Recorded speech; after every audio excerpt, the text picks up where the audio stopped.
Hey, that worked. Hey, everyone. It's Naomi Wolf of Daily Clout and Outspoken on Substack. And I'm here to read urgently, because the announcement is tomorrow, my essay, Trump Vance plus RFK Jr. Shanahan, Why This is the Only Equation That Succeeds. So it's my forecasting as a former political consultant about what should happen, in my view, my humble opinion, in order to avoid an absolute catastrophe. Here we go. Let me know if you can hear me and see me. And by the way, it's nice to be back on X. Thanks, Elon or Elon's minions, but don't do it again. I got banned and then unbanned. Okay. This past week, a possible tectonic shift, the latest of several in this late stage empire times, took place. Robert F. Kennedy Jr.'s running mate, former tech founder Nicole Shanahan, released what is known in presidential campaign strategy as a, quote, trial balloon, end quote.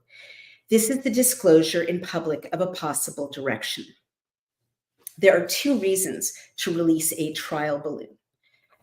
One, to test reactions to an idea that is still under consideration in order to gauge public opinion about it, and especially to gauge donor opinion prior to committing to it publicly, and thus to avoid risking an unintended backlash. And two, to get those people who might be shocked or startled by the idea used to it before it is formally announced.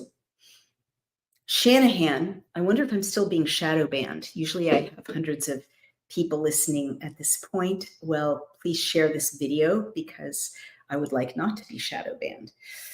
Shanahan, as gently as possible, shared a bombshell that RFK Jr. and she are considering possibly joining forces with President Trump and his camp. On the podcast Impact Theory with Tom Bilyeu, as NBC News reported, Shanahan charged the Democratic Party with seeking to sabotage their own campaign. She expressed her regret at having supported the Democratic Party in the past. She went on, quote, there's two options that we're looking at, and one is staying in, forming that new party. But we run the risk of a Kamala Harris and Waltz presidency because we draw votes from Trump, or we draw somehow more votes from Trump, or we walk away right now and join forces with Donald Trump. And, we walk away from that and we explain to our base why we're making that decision. Shortly thereafter, Kennedy posted on X, he is, quote, willing to talk with leaders of any political party to further the goals I have served for 40 years, end quote. News outlets turned to President Trump for his reaction. Trump told CNN that he, quote, probably would, end quote, consider giving Kennedy a position in his administration if he won, following a Kennedy endorsement. None of this, of course, is spontaneous, but it was all well executed by the parties involved. And in this essay, which I'm writing at speed and reading at speed, so as to add this argument to the mix before a planned announcement from RFK Jr. on Friday, I wish to explain why this union of forces is literally the only way, in my view, that Trump and RFK Jr., for that matter, can win, and also the only way that our country can be saved. As I tweeted yesterday, yes, I am magically back on X, quote, speaking as a former Democratic political consultant, the DNC aren't very scared of Trump Vance. They are not very scared of RFK Jr. Shanahan. They would be terrified of Trump Vance plus RFK Jr. Shanahan. As you know, I am not supposed to be partisan, but since a coup has taken place in the United States of America, with between 18 and 30 million military-aged men deployed around our nation, likely awaiting direction, including at strategic locations, likely awaiting direction. And since the coup was engineered by the DNC with help from our enemies, I no longer think that it is partisan for me to advocate for those leaders and alliances that can restore our republic and our freedoms. At this time, this foursome is that alliance. Indeed, this foursome is the only alliance that can manage to save our republic. So I hope that RFK Jr. does announce his endorsement of President Trump this Friday. And I hope and pray that Trump accepts graciously and responds with a hearty public embrace of RFK Jr. Shanahan and with an announcement of a significant proposed role for RFK Jr. and for Shanahan, for that matter, in his administration. Here's why I believe this must happen. Trump Vance, as I've explained in my previous essay here, How Not to Run Against Vice President Harris, can barely win with their base alone. To win, they also require significant movement in their direction from swing voters in battleground states. I've been making this case over and over because it is so important and so true. I do not see that the Trump-Vance campaign is doing or can do, with the personnel in place and the time left before November, what is necessary in order to achieve this. Polls back me up. Trump-Vance are neck and neck with Harris-Walz and battling it out swing state by swing state with no clear advantage either way.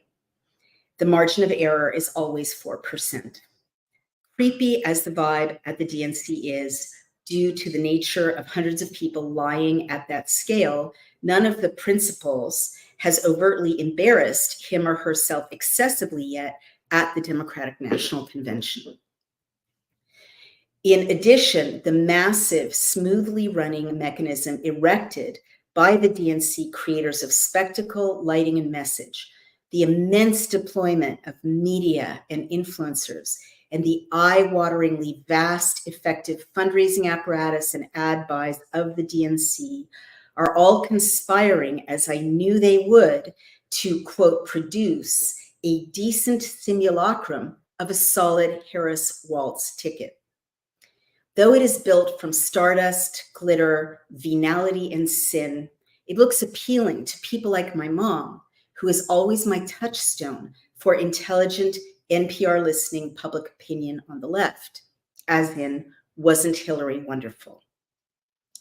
Add to that the magic fairy dust sprinkled over incompetence by skillful messaging about the first female and first Black/Indian president.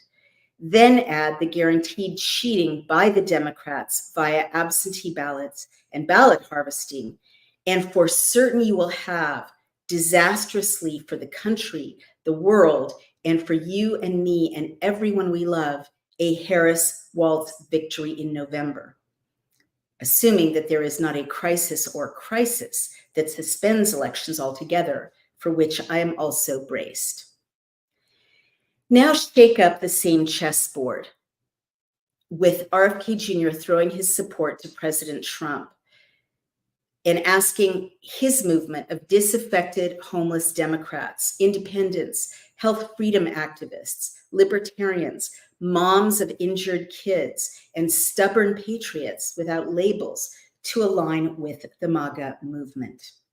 Now you have a path to victory. You have the path to victory via the numbers, and you have a path to victory and excitement and buzz culturally. When I say you have a path to victory via the numbers, here is why. I do not believe polls that say that support for RFK Jr. is in the 3% levels.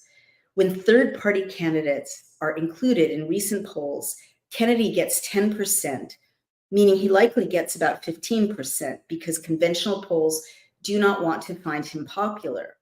And now, to my horror, they use, quote, models and selective demographic sampling to get the results they want. This 10% is literally the amount by which President Trump needs to beat Harris in order to override the DNC cheating factor. Democrats on state assembly levels actually fought and stalled our election integrity bill and asked questions in hearings about absentee ballots, meaning that that is how they plan to cheat. Polls also show that RFK Jr. draws more votes from Harris than from Trump. Ironically, Given RFK Jr.'s family history and legacy, Republicans like him more than do Democrats, a sad sign for Democrats, not for RFK Jr. Today's Republicans would probably like his father's and uncle's policies better than today's Democrats would as well. This union is not just a path to victory for President Trump. It is also a path to victory for RFK Jr. If he spends 4 years in a visible and important role in a Trump-Vance administration, it is a straight path for him to the presidency in 2028, in my view, if he still wants it. Democrats have no bench for 2028, an older, even more shrill AOC, and JD Vance is very young and much less charismatic right now and has lots of time in the future to burnish his character and skills for a successful run. It is also a powerful union of people alchemically. This may sound odd, but presidential campaigns and administrations are not only successful by virtue of by virtue of policy and message, they also partake of a certain magic related to mythologies. The crafters of Camelot understood this well. I can't say in any detail, due to an NDA, what I did for both the presidential campaigns that I advised, but I can say that my training as a cultural critic was an important skill set I brought to the job. An understanding of cultural symbols and archetypes is extremely important in knowing how to stir the hopes and calm the fears that people carry unconsciously. Right now, forgive my frankness, speaking purely symbolically, the Trump-Vance iconography and vibe is almost inert. The set of images that the two men create side by side reads like the past. The two men are both what the medieval science of humors would have called choleric, meaning that they both tend toward irritability and anger. Vance often looks extremely angry, even when his face is in repose, which really matters to the unconscious minds of voters. This is why the DNC chose the theme of joy. They know how better to play the symbolism game. And I've got to show you these pictures because they say a lot. There's like so much of messaging is nonverbal, and there you have anger and joy, and they're contrasted. One angry white man is a lot. Two is insupportable to the subconscious awareness of many sectors of voters. At that less than conscious level, many voters will wonder who will stabilize these two irritable personalities. Though President Trump is a well-established and effective leader, the two personalities feel somehow rudderless together. Enter RFK Jr., and you have a sense that a calm, unflappable adult has entered the room. Where Trump-Vance read as the past, RFK Jr., who's only 8 years younger than Trump and 30 years older than Vance, reads somehow like the future. And paradoxically, while both men are accused of having had multiple relationships outside of their various marriages, President Trump still subliminally retains the baggage of the, quote, women's issues that caused him problems in the past, while RFK Jr. reads like a man who has a past for sure, but who nonetheless deeply respects women. RFK Jr. will calm the environmentalists, the social liberals, and those who are worried about a theocracy under Trump-Vance. He is deeply read in world history and politics and carries a deep knowledge of America's role and America's history. To some voters, including to many important donors, President Trump will always read like a parvenu, meaning a newcomer to high levels of society. And JD Vance will never, in their eyes, be seen to have left Appalachia. I am not excusing this awful elitism and snobbery, simply addressing it. The divide in this country is even more about social class than it is about politics. The backgrounds of RFK Jr. and Nicole Shanahan reassure those who, for their own classist, unexamined, but lingering reasons, need to see those who are at ease with American elite cultural norms in the White House. The optics, as we used to say, of a Trump Vance plus RFK Jr. Shanahan alliance are delicious visually and symbolically for visually oriented campaign consultants, which neither campaign sadly seems to have. This is especially sad given how visually arresting, even beautiful, some of the personalities are. Imagine the fantastic visuals this could generate with which the Harris-Walz team could not hope to compete. The foursome and their lovely spouses or partners sailing off the coast of Martha's Vineyard. The foursome and their allies, glamorous, strolling against the spilling fountains and lush flowers of Bedminster Golf Course, New Jersey. The foursome and their partners and allies in black tie, the former First Lady and Ms. Shanahan and Mrs. Vance in cocktail attire, the principals talking world politics, photographed from far away, late at night, on a curved, salmon-colored balcony at Mar-a-Lago.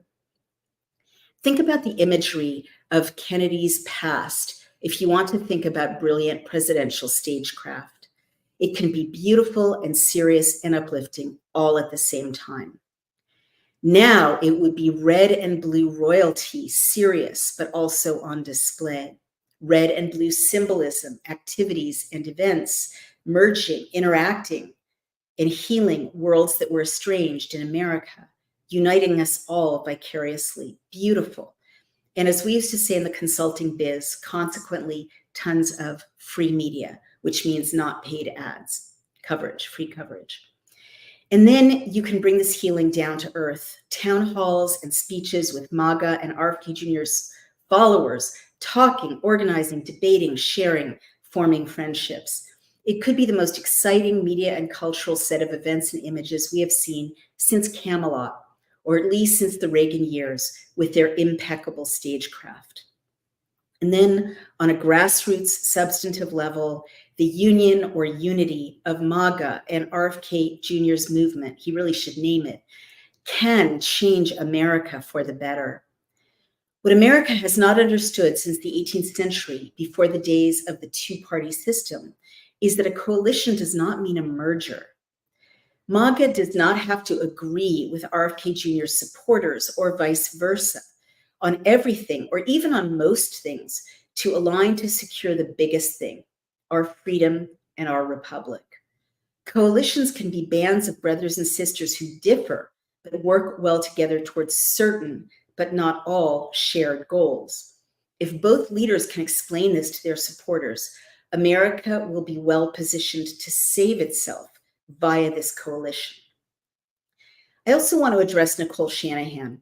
A Trump RFK Jr. alliance is deeply benefited by her persona and achievements in ways that no one has fully recognized, in my view. Sexist and even classist filters, former trophy wife of a chief tech bro, billionaires, have obscured the reality that she is a leader of significant accomplishments. The fact that she is young and conventionally attractive has also predictably been used against her to obscure her gravitas. Here's her LinkedIn bio, which has not been updated to note that she is a candidate for the Vice President of the United States. Quote, Nicole Shanahan is a California-based attorney and the founder and president of Baya Echo Foundation, a private foundation that aims to invest in change makers at the forefront of innovation who are tackling some of the world's greatest challenges: reproductive longevity and equality, criminal justice reform, and a healthy and livable planet. Initial investments in projects led by Baya Echo include the launch of the world's first Center for Reproductive Longevity and Equality at the Buck Institute for Research on Aging and the Stanford Computational Policy Lab to drive social impact on criminal justice reform via data analysis and technical innovation. Prior to launching Baya Echo, Nicole supported these efforts through the Sergey Brin Family Foundation. Prior to shifting focus to philanthropic efforts, this is where it really gets interesting, Nicole founded Clear Access IP, now part of IPWE Inc., an integrated patent management company using AI to help the creators and owners of IP assets effectively develop, manage, and transact patent-protected technology. She's also an academic fellow of Codex, the Stanford Center of Legal Informatics, a joint center between Stanford Law School and computer science, where she launched the Smart Prosecution Project, a multidisciplinary effort applying data science to the prosecutorial process involving partnerships with district attorneys and community organizations.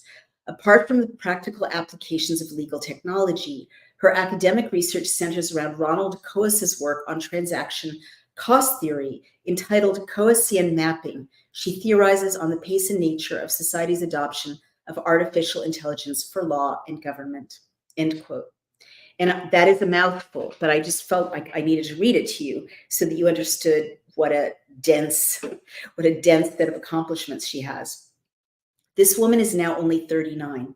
In her own right, that is in her 20s, and by 2013, that is before her 2018 marriage to Google co-founder Sergey Brin, Shanahan had become a female founder in Silicon Valley of a successful IP company presciently using AI. Only 23% of venture capital goes to female founders. For her to have achieved this feat is extraordinary. Whatever you may think of the above bio, this is a woman who understands a world that men of Trump's and even RFK Jr.'s generations are likely not fully to understand, a world of which J.D. Vance has no experience, that is the digital present and the AI-enhanced future. And given the alliance of big tech with the globalists and Democrats, it is exciting and important to have an emerging assemblage of pro-liberty tech heavyweights on the other emerging potential team. Elon Musk, Trump, Peter Thiel, Vance, Shanahan, and a number of hedge fund investors, donors, and techies who are being drawn like magnets to a possible Trump-RFK alliance. Quote, "It takes monsters to fight monsters," says my husband, as you know, and an aggregation of next-gen Silicon Valley libertarians or health freedom activists with MAGA alone can create the nexus of money, talent, media, and culture, the aggregation of resources and innovation and momentum that can stop the assault on our precious republic and even generate an exciting new ferment. I want to end with a note of compassion. If RFK Jr. throws his support to President Trump and aligns with him, it will be the right thing to do for the sake of our country, which I know he loves dearly and serves unreservedly. But I speak from personal experience when I say that for both RFK Jr. and for Shanahan, this will demand a personal price. For RFK Jr. especially, given his family's legacy, this action will provoke attacks even more vicious than those he has already endured, and an even more complete exile and excommunication from the lovely world of affluent elite, highly judgmental, and increasingly cruel liberals that he and I both once inhabited. People will insult him, attack him verbally at social events, shun him, even colleagues, and no doubt even family. He has endured a great deal already, but a step like this will ratchet up the savagery against him from our side even more. It is unforgivable enough to be a traitor to our tribe if you are an ordinary person like me. But it is beyond unforgivable to walk away if you are an heir of our most storied democratic family in our nation's history. It will be a set of attacks that will be beyond vicious, and there will be no going back from such attacks for him. That said, I have every confidence that RFK Jr. will do the right thing for history and for the country. He almost always has. If they do join forces, the last reason I believe this alliance will be unstoppable does have to do with personal qualities. President Trump, whatever you may think of him, is a brave man. July 13th, 2024 revealed that more starkly than ever. RFK Jr. is a brave man. Just to step outside to attend an event every day, given his family's history and the dearth of Secret Service engineered by the murderous Biden regime, takes unbelievable personal courage. RFK Jr. has already shown he will face almost any attack in order to do the right things for public health, for liberty, for our country. And whatever you may think of the other side, they are not personally brave people. With a show of real moral and grassroots force from this alliance, they will crumple. Quote, for we wrestle not against flesh and blood, but against principalities, against powers, against the rulers of the darkness of this world, against spiritual wickedness in high places. That's Ephesians 6:12. I believe RFK Jr. believes this, and I believe that President Trump does as well, perhaps now more than ever. And for this reason, above all the other reasons I have named, I hope that on Friday we will hear that these men will join their forces. With these men and their VP picks' true understanding of the forces arrayed against us, that is the ones that that quote describes, our country may indeed be saved. And here is how I ended that essay. All right. That is the end of this reading of that essay. Let's see if there are any comments I need to be sure to address. And Ninochka Vicini, what a great name, says, thank you very much. Wonderful essay. Eileen Manita says, you are awesome. I hope you are right and our nation is saved. I believe this is the only way. Sean Rhodes said, if I had to choose between Kamala and Trump, I would choose Trump. Many people feel that way. Autumn Smith, hey, Autumn, says, where did you go, Autumn? Let me find you. We need Trump and RFK Jr. They both can do well for this country. Indeed. Sean Rhodes says, while walking alone in the woods, would you rather encounter a bear or a random man? So that's a creepy question. And if you ask something like that again, I will block you, which I hate to do. Let's see. Thank you for posting, Dr. Wolf. Don't hear this from the mainstream press, says Tom Vale. Let me ask you all something. Since I was banned, this is the first live stream I've done. And usually my live streams have, thousands of viewers. And this has 297, though I'm very happy you're all there. Can you all see me and hear me on your various social media platforms? Let me know in the comments. Let's see. Jan Roman, forgive me. I've agreed with you for a long time that Trump and RFK Jr. should get together. I hope this happens. Both men come from the same place in one important way. They love this country. No matter their differences, we need them desperately right now. So true. And Kim Hewitt says, I do hope they listen to your wisdom. Well, that's so kind, everybody. Do you have any questions? And if not, I should probably sign off. It's an important week. I don't know what's going to happen tomorrow. I really don't. I don't have any inside information. No one in any of the campaigns has leaked to me. But the one thing I will say is, as I said in my essay, I really do hope that if RFK Jr. throws his support to President Trump and endorses him, that President Trump is gracious and doesn't make it about himself and treats RFK Jr. and Shanahan as the boons to his campaign that they are and the boons to his future that they are, and also treats their followers well and welcomes them. It's hard to welcome people who don't agree with you completely or see the world the way that you do. But I've found that MAGA is incredibly welcoming and that by and large, conservatives don't expect me to abandon my views in order to be accepted by them personally, which is so refreshing. And I hope that President Trump will set that tone and welcome all these disaffected voters who have clung to RFK Jr., if that's what happens tomorrow.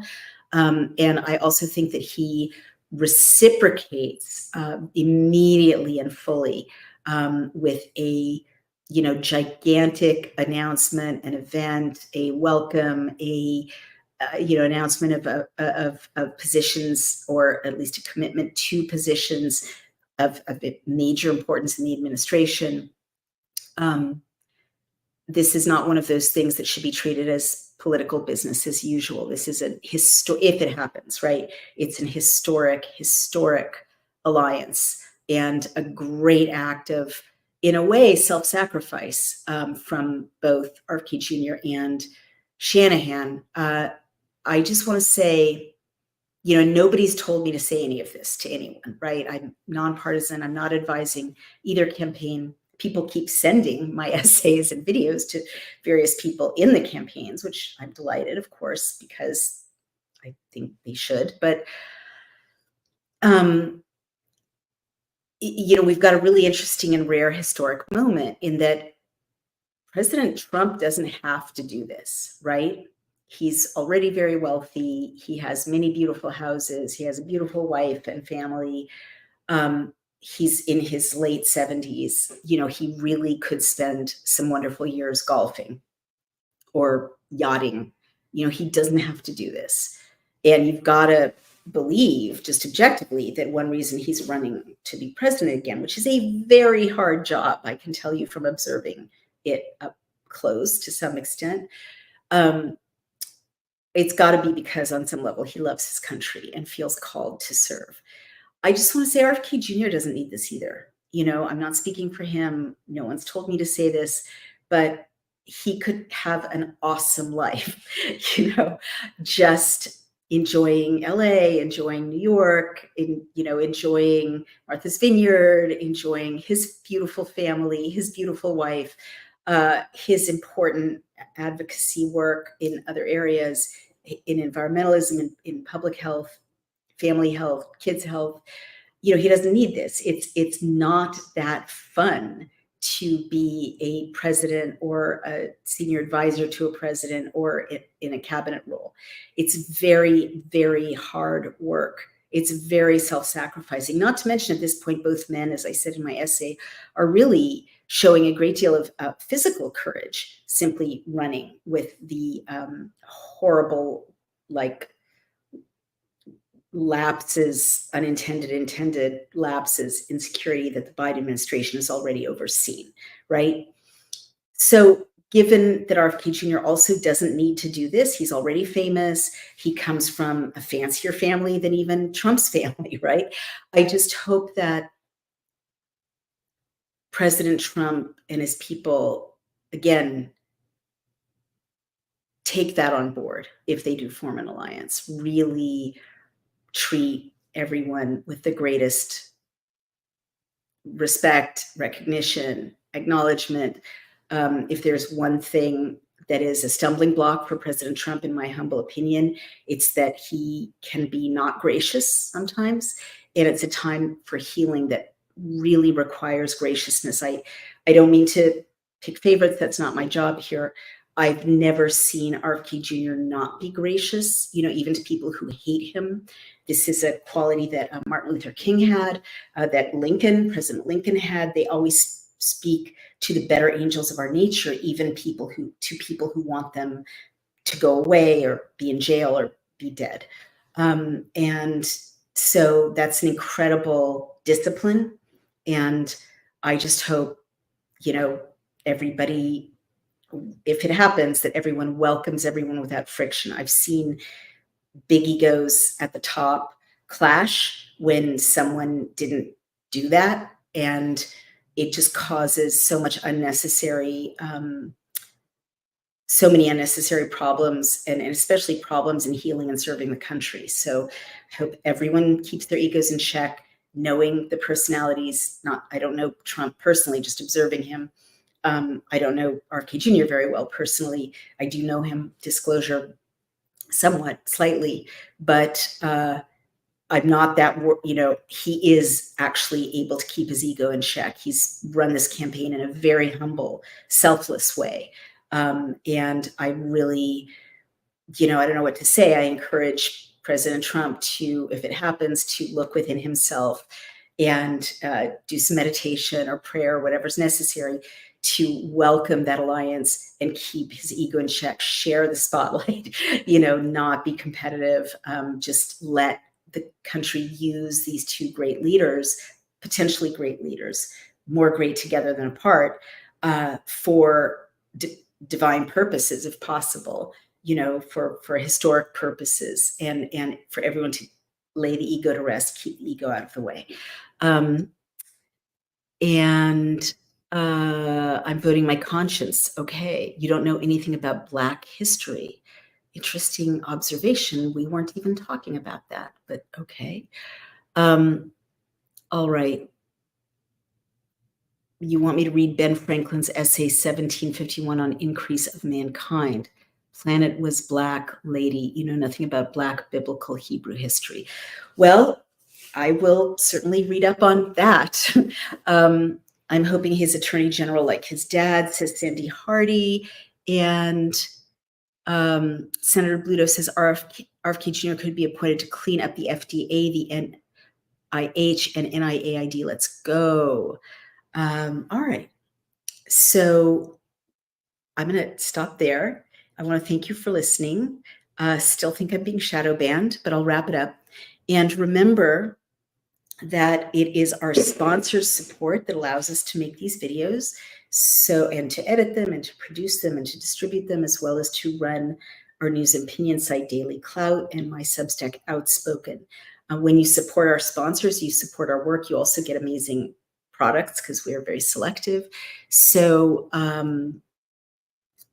please go to thewellnesscompany.com/Daily Clout. I'm sorry, twchealth.com/Daily Clout, and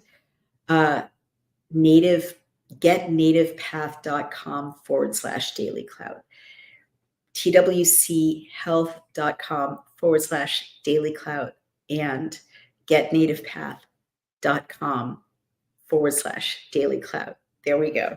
Amazing products. They're keeping everyone around me healthy and well, even as everyone who isn't in my immediate circle taking these products is unfortunately getting respiratory infections and COVID and all the things. So we want to keep you safe and well. So go ahead and boost your immunities, boost your well-being, boost your skin and hair and bones and mobility. Buy these sponsors products. They're so, so good. All right, take care. And remember to support Daily Clout as members or donors. Support me on Outspoken as a subscriber or a donor. And I will see you next time. Take care.